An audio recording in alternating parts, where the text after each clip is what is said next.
గాక.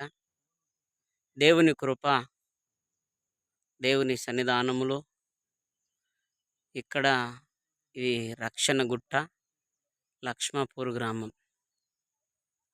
ఇది అడవిలో ఉంటుంది మందిరము. ఊరుకు దగ్గరగా ఉన్న అడవి. ఇవన్నీ కూడా ఊరు యొక్క ఈ అడవి యొక్క అందాలు. ఇదిగో ఇక్కడ కట్టబోతున్న నూతన మందిరం. ఇది ఇక్కడ నుంచి ఈ మందిరానికి చాలా మెట్లు ఉంటవి కింద దాకా ఊరికి వెళ్ళడానికి. దేవుని కృప, ఇక్కడ మందిరము కట్టబడాలని నూతన మందిరం కొరకు మీరందరూ ప్రార్థన చేయండి. ఇదిగో ఇది ఈ యొక్క అడవి యొక్క ప్రాంతం.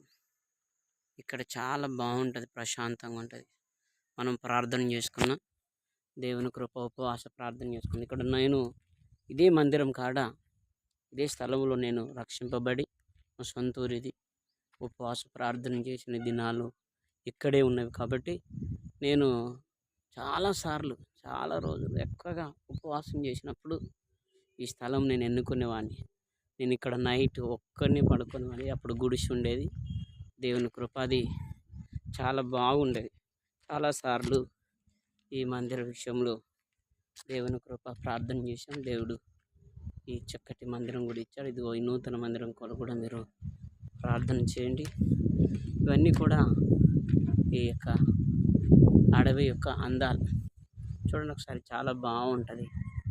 దేవుని కృప, మీరు అందరూ కూడా ఈ మందిరం కొరకు, ఈ స్థలం కొరకు దేవుని ప్రార్థించడానికై పాస్టర్ గారు అక్కడ ఉన్నారు.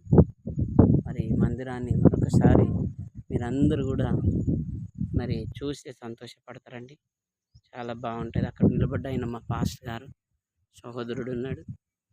మరి ఇది అదిగో ఆ శిలువ దగ్గర మోకరించి ప్రార్థన చేసుకునేవాడిని. చాలా మోకరించి ఎండాకాలం మోకాల మీద ఉండి ఆ వేడి, ఆ గుండె మీద ప్రార్థన చేస్తూ, దేవా నా జీవితం రక్షించు ప్రభా అని ఎన్నోసార్లు ఏడుస్తూ గడిపిన దినాలు ఇవన్నీ.